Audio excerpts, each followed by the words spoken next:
What's up? It's Cecily from Drive Girl Drive. Hi guys, and I wanted to do another video.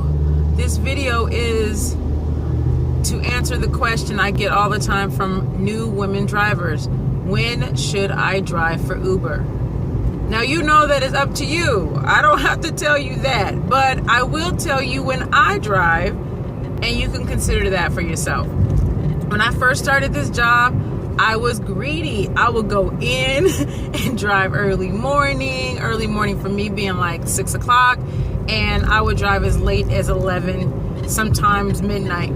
And what had happened was, when I drive later hours, I was no longer taking people to dinner. I was no longer, taking people shopping. I was taking people to the club and picking people up from the club, which exposed me to a lot of people who are inebriated, people who probably normally don't come outside during the day.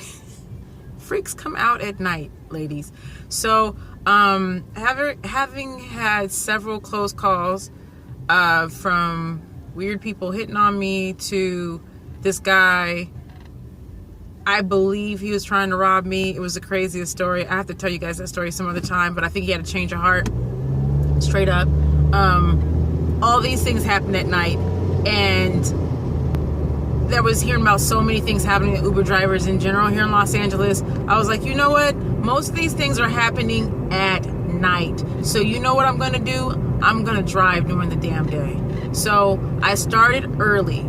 I would start early, like 6, 7 o'clock when the sun came up.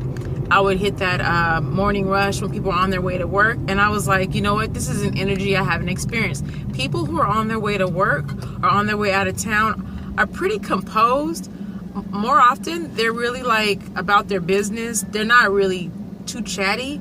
And I'm not a super big morning person. So I was like, you know what? I could do this. I could pick people up at 7, 8, and 9 o'clock and have some stale conversation because we're both waking up. We're just trying to get to where we're trying to get to. You know what I'm saying? So I actually really like that. And then, that kind of busyness would carry on through to around 10 or 11. And then it will kind of die down, because people are at lunch. And I could take a break at that point.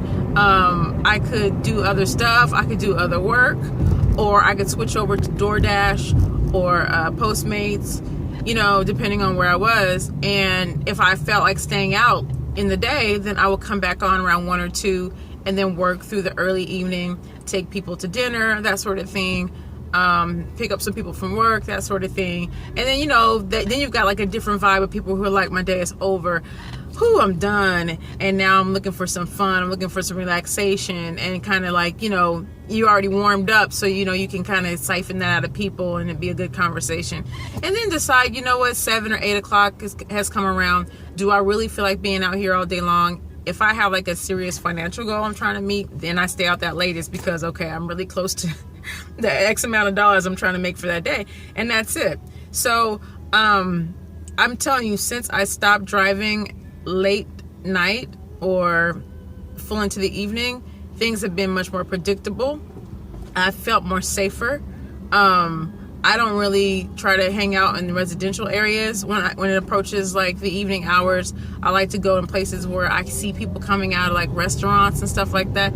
I mean, you got to be careful all the time, but it still makes me feel more comfortable to know that somebody's coming out the door looking for me and that sort of thing. So I met a girl. She actually took me and my sister to an event that started at 11 o'clock, and she was like, yeah, I just got started. And I'm like, girl, you just got started. Like, when are you gonna end? And she's like, about 2 or 3. And I'm like, you drive in the middle of the night? She's like, yeah, sometimes I drive all night. And I was like, you're not scared? And she was like, scared of what? So apparently it works for some people. So I mean, honestly, you might want to try it just to see what I mean. I don't think it hurts to try something at least once, but would I recommend that you go out there and drive at night? Hell no. Your life's not worth it. And if you've ever drove drunk people around, it's crazy. One time I picked up these girls, they were so drunk, they didn't even remember where they lived. And then she got mad at me because she didn't remember where she lived. I picked up another group of girls that were pulling, and one set of the girls were racist, and they were showing the racism. They were being rude and mean to each other, and started a fight. They were fighting in my car. Another time, a guy hit on me and was trying to get me to drive my car into his gate. I mean, it's just all kind of random ass stuff. This girl I picked up from Cheesecake Factory in Beverly Hills, she didn't know where she was. I had to look on the map to find where she was because she dropped the pin in the wrong area. So she gets in the car, she's crying the whole time. The whole ride, 12 minutes, she cried the whole time. And I'm like, this is when I know I've had enough. So these things are gonna happen. And unless you have the patience of a God, a priest, a saint, or you have a very strong maternal instinct, because you almost have to turn into these people's moms. And I'm not here for that. I'm not here for that. Maybe you are, I'm not. Anyway, I appreciate you guys watching these videos. Love your feedback. If you're not subscribed, subscribe now. I drive UberEats,